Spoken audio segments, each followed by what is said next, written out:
Hey, welcome to a new video. Thank you for choosing to spend some of your time with me today. I really greatly appreciate you. Um, Today, I'm going to give my thoughts on Mr. Snowflake's interviewing Casey, his series Victims of an Empath. And I know everyone has already reacted to this. I'm not going to do a reaction style video, whatever. I'm just going to give my thoughts and share some of my experience. As I have experienced similar things as Casey has. So how I'm going to structure this video, it's going to be short, it's going to be to the point. I'm going to address Casey.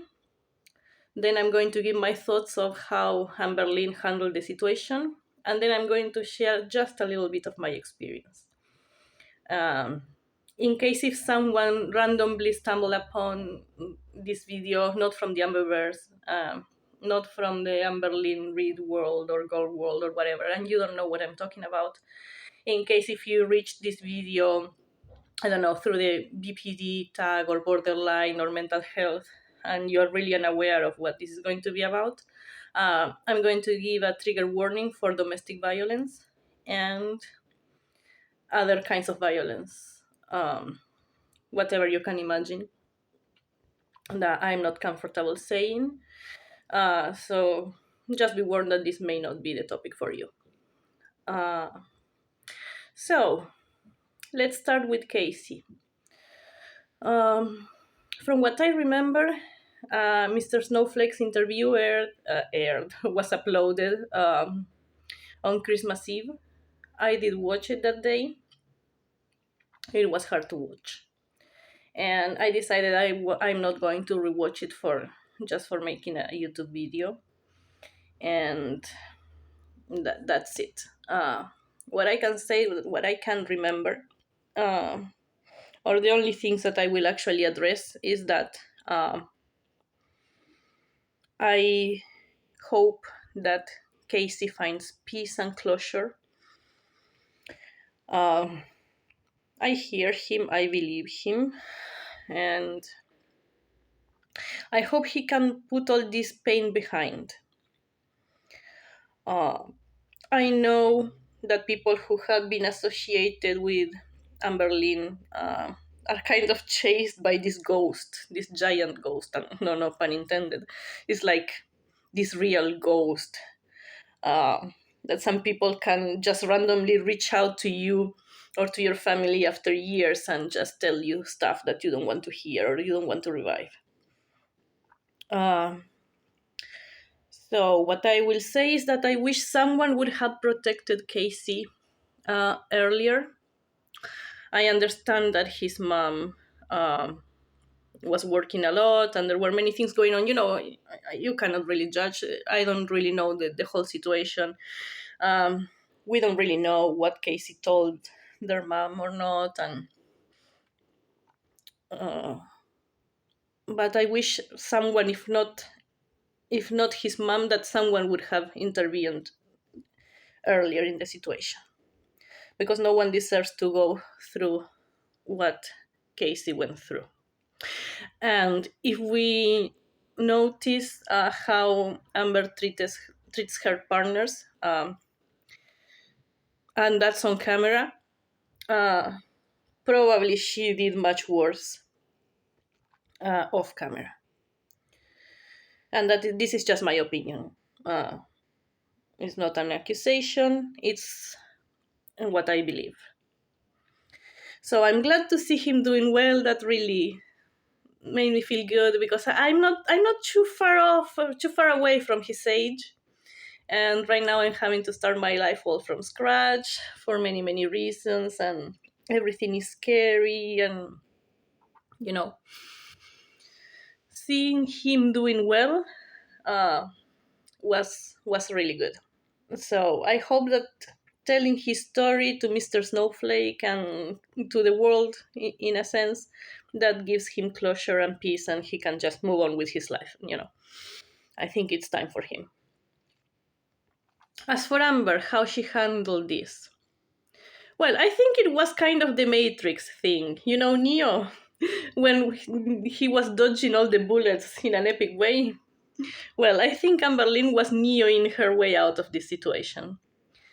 She didn't give a real apology, what I feel. She just addressed like the elephant in the room after speaking or talking about like really relevant things, some kind of nonsense at the beginning of the blog and stuff.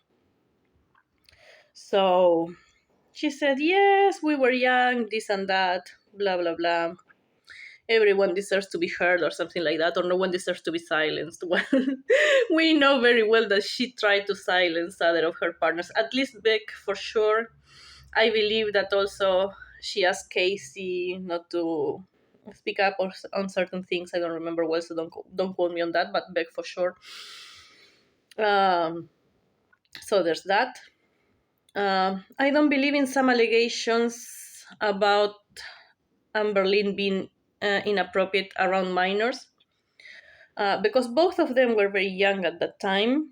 And yes, she did some things that were not appropriate, but in any context, they wouldn't be appropriate, like asking for certain kind of pictures.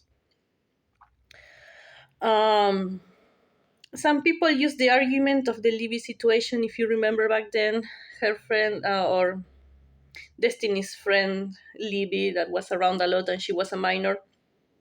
And sometimes Amberlynn acted kind of inappropriately, but I don't believe that Amberlynn fully understood that, because I think that she has some issues that she hasn't developed fully, you know, mentally. So I think that she actually was closer in mentally wise, whatever you have to call it, to Libby's age than to her actual age. So I don't believe in that, and especially that we have record of her girlfriends, her relationships, and she has never repeated that pattern. Being an adult, she has always been with adult women. So I just wanted to note that. I know it's controversial. You may agree with me or not, and we can agree to disagree politely. But that is what I think. I think Amberlynn has done horrible things, horrible enough that we don't need to mm, create things that may not be true. We have enough to latch on if we want, regarding her horrible behavior as a person. So I think she didn't really apologize at all. Like, I think she just addressed the thing because it was like there, and the internet is the internet, and they won't let her forget this. And all of us were expecting her to say something, and she just dodged the bullets like Neo in the Matrix. Uh, as for my experience, well, obviously this is not something that I want to share a lot of, but because again, the internet is forever, anyone can come across this video, people who don't know, people who I wouldn't want to know, etc., etc. But I have BPD, you know mm, for a reason. We agree, or we have come to the conclusion with my therapist that the main reason is probably trauma related to the death of my parents when I was young, and but there were other factors contributing to it, like, for example, intense bullying at school and other kinds of violence that I suffered. So I have also suffered that kind of violence that Casey has suffered. And the way my brain works is like this. I have something that is called dissociative amnesia, I think it is. I'm not sure if I'm pronouncing that correctly, but that it is. It's plain and simple. I forget. I have memory loss regarding violent events. And this is how my brain tries to protect me regarding some events. Um, if you have ever read anything by Edgar Allan Poe, or if you're a fan of Edgar Allan Poe or that kind of literature, there is one particular, like what is called like a ballad or something. Let me check the name. Ulalume, I think it is. I hope I'm saying that correctly again. Ulalume. And we were discussing exactly this piece with my therapist, exactly Ulalume by Edgar Allan Poe. First of all, because both of us are familiar with the author and both of us are kind of fans of him. And second, because it describes my experience with this amnesia, trauma related memory loss very, very well. It's just a character, like the narrator is wandering around, not knowing his surroundings, not knowing where he is, or what time it is, or what time of the year it is. And this is actually something that happens to me. And this can be very dangerous, and sadly, it put me in very dangerous situations. I not only experience memory loss, I get disoriented. I don't recognize my surroundings. If I perceive something that is a threat, or if it is a real threat, and I try to run away, as it has happened sadly, I simply can get lost in a space that I know very well. It means nothing. I won't recognize the place, I won't recognize the space. I do recognize people. Uh,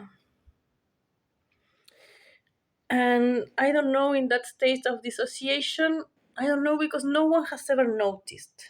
With people with whom I have interacted, they have never directly told me that they saw that there was something wrong with me. I don't know how this is possible. I think I have different kinds of experiences in this. Like, I think in that case, probably some kind of survival mode, and maybe I don't know. I cannot explain you. Um, People have never actually noticed when I cannot recognize my surroundings or this and that. Then there are other kinds of dissociation that I experience. It's like I'm simply sitting in a room talking to people, and it's like my body is there, but my mind is not there. I'm somewhere else. And I cannot even tell you where, I'm just somewhere else. And sometimes, and this is the case that people do notice, which for me is strange. But well, people do notice, and sometimes they just ask me, "Hey, are you cold?"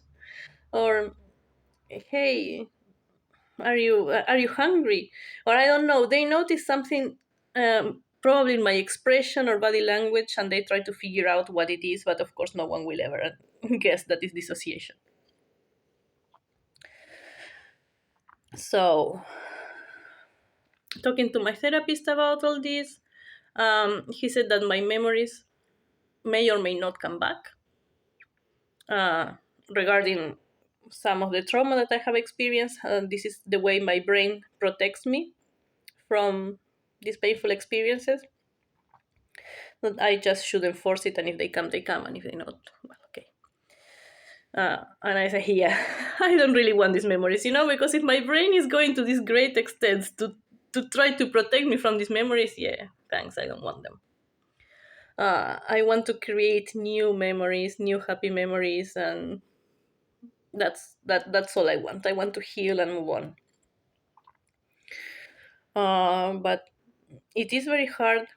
Uh, it is very hard not to be believed, because I was in that situation, and I still am sometimes. When sometimes people say, "Oh, wait, why don't you report to the police? Or why don't you report to this and that?" Hey, I have tried sometimes, and I wasn't believed. That's why for me it was important to start this video saying that I do believe Casey, because I have been in the situation when I tried to actually report even to the authorities, and I wasn't believed. Um, so I think pretty much that is it. That is this for this video. I think this is all that I'm willing to share about my experience and things surrounding this. Uh, I wanted to also comment on the fact that Amber has had enough time to grow from this. This is not the first time that we hear and we witness that she has been abusive to her partners. And we can say that she was young back then, and yes, she was. And we can say that she suffered a lot of trauma, and yes, she did. Yes, I don't take that from her. What I think is that she has had enough time as an adult already um, to own up to her mistakes and to say, okay, I see the pattern, or people are telling me there is a pattern, because you may not realize, but people were telling her on the internet and maybe in her real life, there is a pattern here, there is something wrong. And I think she should have taken this more seriously and say, okay, I see there is something going on here that I need to fix, and it's time to fix it. And in all her therapy appointments that she has had, she could have addressed this topic by now. If she knows that she has some tendency to be abusive to her partners, uh, she should have addressed it already. And I hope she does. Like there is this part of me that always tries to see the good in people, and I hope she addresses that for her own sake and for the sake of her future partners, because we all know that she won't stay single for long. So, well, this is it for now. Thank you so much for spending some time with me again to actually hear what I want to say. And again, please consider subscribing to my channel. Consider, all the YouTube-ish things. Turn on the notifications, share, comment. That would mean a lot to me. And I hope you're doing well, and I see you in the next video.